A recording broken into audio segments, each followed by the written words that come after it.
হিসাবে আয়োজন করলে কি হয়, ফায়দাটা কি?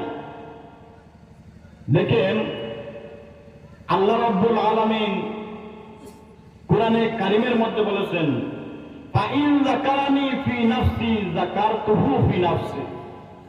আল্লাহ রাব্বুল আলামিন বলতেছেন, আমার যে কোনো বান্দা যদি আমাকে একা একা স্মরণ করে, একা একা আমার ইবাদত করে, আমি আল্লাহ কি করি? সঙ্গে সঙ্গে একা একা তাকে আমি স্মরণ করে। বলেন সুবহানাল্লাহ। এটা বলেছেন একার ব্যাপারে। এখন আমরা মাহফিল করি কেন? আল্লাহ রাব্বুল আলামিন এরপরে আবার বলে দিয়েছেন, ওয়াইন যাকারানি ফি মালাইন যাকারতুহু ফি মালাইন খায়রুম মিনহু। আল্লাহ রাব্বুল আলামিন বলেন, আমার বান্দারা যদি সম্মিলিতভাবে যদি আমাকে ডাকতে আরম্ভ করে, আমাকে স্মরণ করে, আমি আরশে আযীমের মধ্যে আমার ফেরেশতাদেরকে নিয়ে আমি জমায়েত হয়ে আমি তাদের স্মরণ করি। বলেন সুবহানাল্লাহ। তাইলে বোঝা গেল কি, আমরা যে সম্মিলিতভাবে আমরা আল্লাহ এবং আল্লাহর রাসূলের স্মরণ করতেছি, গুণগান করতেছি, তাইলে আমাদেরকে আল্লাহ রাব্বুল আলামিন একা স্মরণ করতেছেন? একা নয়, ফেরেশতাদেরকে নিয়ে আল্লাহ রাব্বুল আলামিন স্মরণ করতেছেন। তাই বলে আপনারা কি বেজার? খুশি কারা? একটু হাত তুলে দেখান আমাকে। নারে তাকবীর, নারে তাকবীর। আচ্ছা, আমরা যারা খুশি, আমরা 1 ঘন্টা সময় দিতে পারবো না চলে যাব? কে কে চলে যাবেন একটু হাত তুলে দেখান। মাশাআল্লাহ, কেউ যাবেন না তো? দেখেন, ওয়াদা করেছেন আমার সঙ্গে, কেউ যাবেন না তো? ঠিক আছে, বেশি সময় আপনাদের আমি নষ্ট করব না। 1 ঘন্টা সময় আমি যে আয়াতে কারিমা তিলাওয়াত করেছি, আমাকে যে বিষয় দেওয়া হয়েছে, সুন্নত কি, সুন্নত কি এবং সুন্নতের গুরুত্ব কি, সুন্নত আদায় করলে কি ফায়দা পাওয়া যায়, জানার দরকার আছে কিনা? আমরা তো শুধু সুন্নত সুন্নত শুনি, নবীদের সুন্নত, এবং ওই সুন্নত পালন করলে কি হয় এবং এই সুন্নতের উপরে মানে কত গুরুত্ব দেওয়া হয়েছে, এটা তো আমরা জানি না। আমরা কি জানি? সবাই জানি, 2-1 জন আমরা জানি, বেশিরভাগ আমরা জানি না। যদি আল্লাহ রাব্বুল আলামিন আমাকে তৌফিক দেন আর আপনারা যদি আমার জন্য দোয়া করেন, তাহলে এই বিষয়টুকু নিয়ে আমি সামান্য সময় আলোচনা করব। আর আপনারা একটু মন দিয়ে শোনার চেষ্টা করবেন। যদি মন দিয়ে শুনেন আর যদি একটা জিনিসের মধ্যে আমল করতে পারেন, তাহলে আজকের এই মাহফিল সফল হয়ে যাবে। সফল হবে কি হবে না? সফল হবে। আর যদি আপনারা, আমি বললাম, আপনারা শুনে ফেললেন, আবার কালকে সকালে কিছুই নাই, তাহলে মাহফিল করার কোনো গুণ আছে? কোনো গুণ নাই। আমার আল্লাহ রাব্বুল আলামিন রহমান রহিম ডাক দিয়া বলেন, ও নবী আপনি বলেন, কুল ইন কুনতুম তুহিব্বুনাল্লাহ ফাত্তাবিউনি, মানে নবীর ইত্তেবা করো।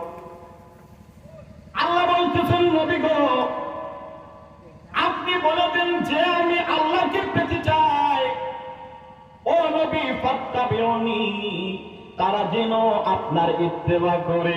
আর এই নবীর ইত্তেবার নাম হলো সুন্নাত। নবীজির যত ইত্তেবা, নবীজির যত সুন্নাত আদায় করবেন, অত নবীদের ইত্তেবা হয়ে যাবে। বলেন না একবার আল্লাহু আকবার।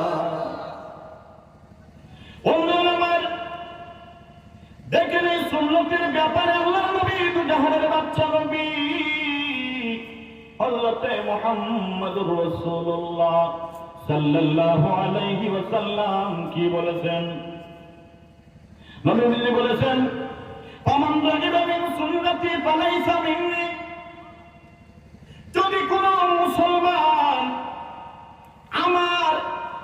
আমাকে যদি ইত্তেবা না করে, যদি আমার সুন্নতের ইত্তেবা না করে, তাহলে ওই ব্যক্তি, ওই মুসলমান, নামদারি মুসলমান আমার উম্মতের মধ্যে না।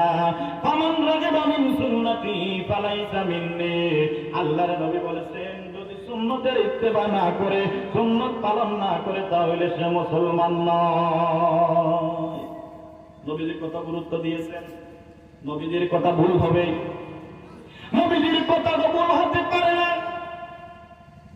অবন্ধু আমার এই সুন্নতের ব্যাপারে আল্লাহর নবী কি বলেছেন শুনেন। মান আতানি দাখালাল জান্নাতা ওয়া মান আসানি ফাকাদ আবা।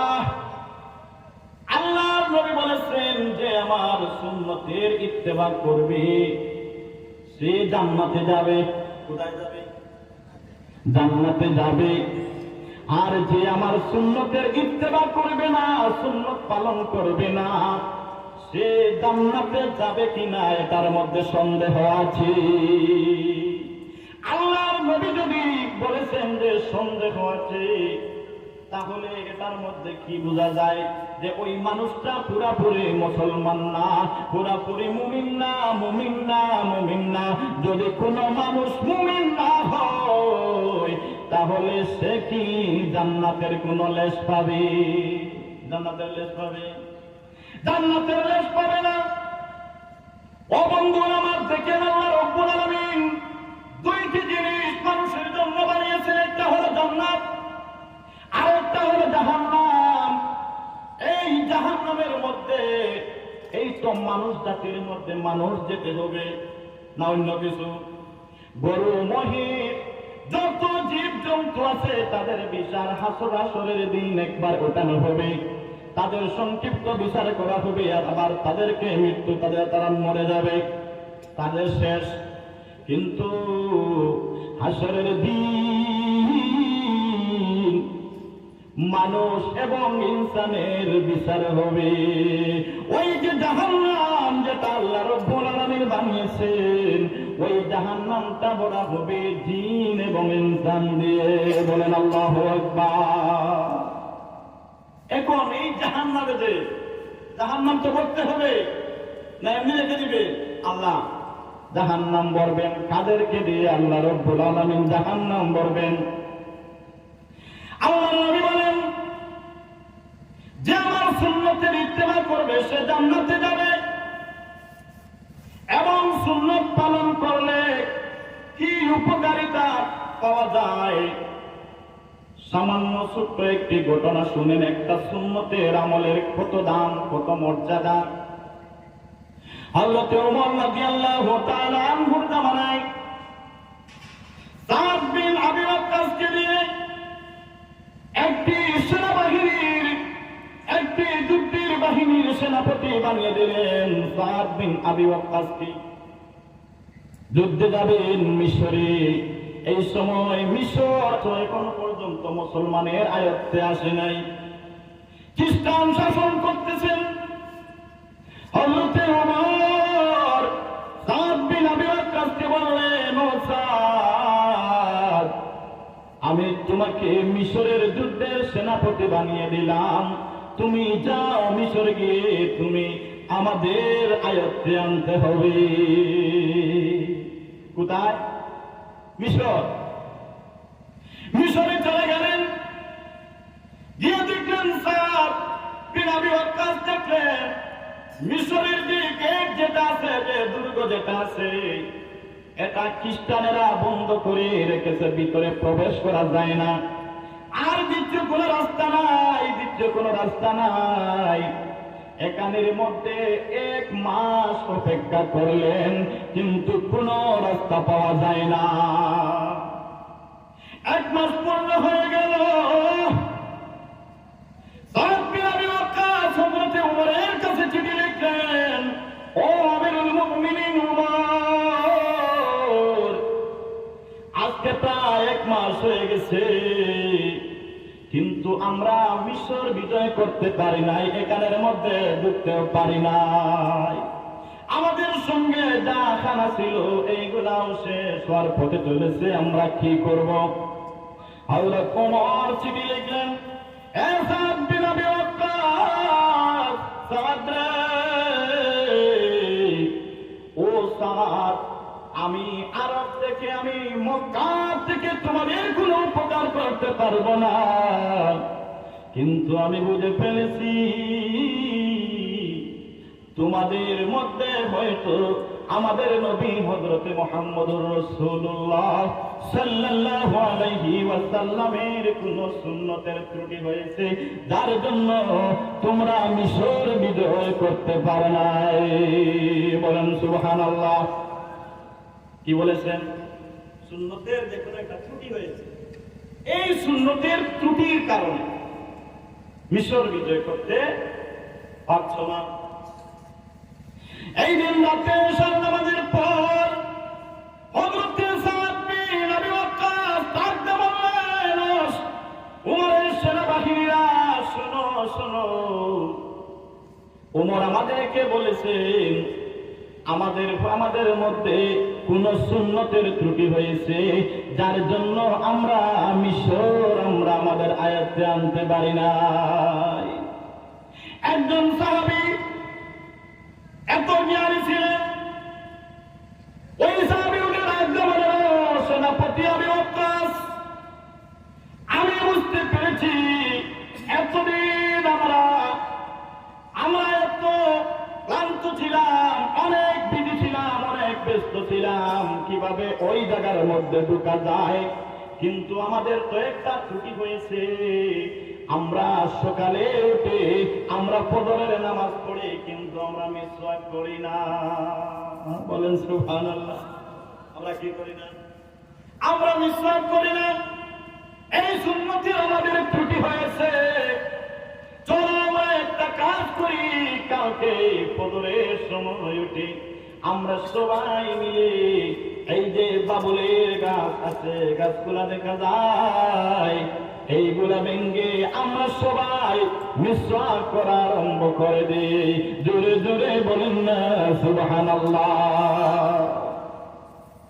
পরের দিন সবাই ফজরের রক্ত হয়ে গেছে, উঠে মিসওয়াক গাছ ভেঙ্গে আর মিসওয়াক গুলা কামড়াইতেছে। মিসওয়াক বানানোর আগে তো কামড়াতে লাগে না, জি কামড়াতে লাগে। মিসওয়াক কামড়াইতেছে আর এইভাবে দাঁতের মধ্যে বসো দিতেছেন, দাঁত বসাইতেছেন। ওই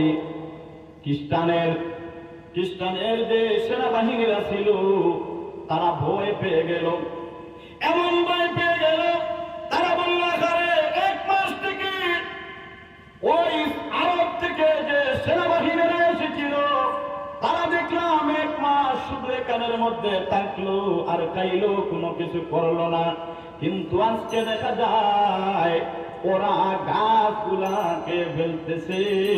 ওরা যে গাছগুলাকে ফেলতেছে, ওরা তো আমাদেরকে খাইতে কোনো অসুবিধা হবে না।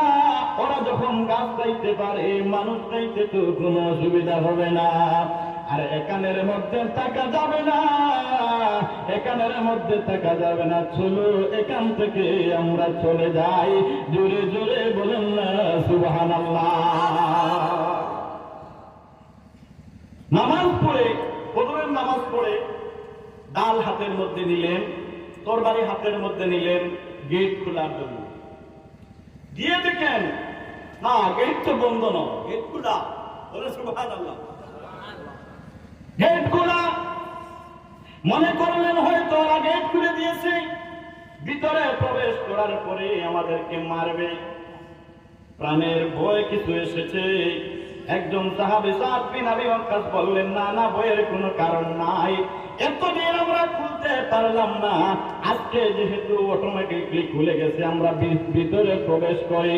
ভিতরে প্রবেশ করে দেখেন এই এলাকার মধ্যে কোনো খ্রিস্টানের সেনাবাহিনী না। 4-5 কিলোমিটার দূরে দেখা যায় ছোট্ট ছোট্ট মানুষ তো রয়েছে। সাদ বিন আবি ওয়াক্কাসকে দেখে সবাই ডাক দেওয়ালে, ভাইয়েরা তোমরা এদিকে আসিও না, তোমরা আমাদেরকে খাবার দরকার নাই, আমরা বেগে গেলাম, তুমি বুঝছি তোমাদের কাজ খাওয়া শেষ হয়ে গেছে, এখন তোমরা আমাদেরকে খাওয়ার জন্য চলে আসছো। না না, এদিকে আসিও না, আমরা আমাদের এলাকা ছেড়ে চলে যাই। জোরে জোরে বলেন না সুবহানাল্লাহ। এই দিন আর যুদ্ধ করা লাগলো না। পরের দিন আরো কিছু জায়গা গেলেন, দেখেন যতটুকু জায়গা অগ্রসর হন ততটুকু দেখেন বিজয় হয়ে গেছে, বিজয় হয়ে গেছে। ও বন্ধুগণ আমার, দেখা যায় এক সপ্তাহের মধ্যে সারাটা মিশর বিজয় করে ফেলেছেন। জোরে জোরে বলেন না সুবহানাল্লাহ। তাইলে বুঝতে পেরেছো যে এক মিসওয়াক করার কতটুকু দাম। আপনারা কি মিসওয়াক করেন? মিসওয়াক করেন? কোন ভাই মিসওয়াক করেন দেখি একটু হাত তুলে দেখান। মাশাআল্লাহ, নারে তাকবীর। এই দিকে এই দিন আমি এই ইয়োটা দেখেছি, এই দিন থেকে আমি এইটা আমার পকেটের মধ্যে রেখেছি। বলেন সুবহানাল্লাহ। এই দিন থেকে আমি এটা আমার পকেটের মধ্যে রেখে দিয়েছি। এক আমল। নবীজি বলেছেন কাল হাসরের দিন এমন সময় হবে, মানুষ এমন বিপদগ্রস্ত হবে, হয়তো এই দিন আমি আমার নবীর একটা সুন্নতের কারণে আমার বান্দাকে আমি জান্নাতে দিয়ে দিব। বলেন সুবহানাল্লাহ।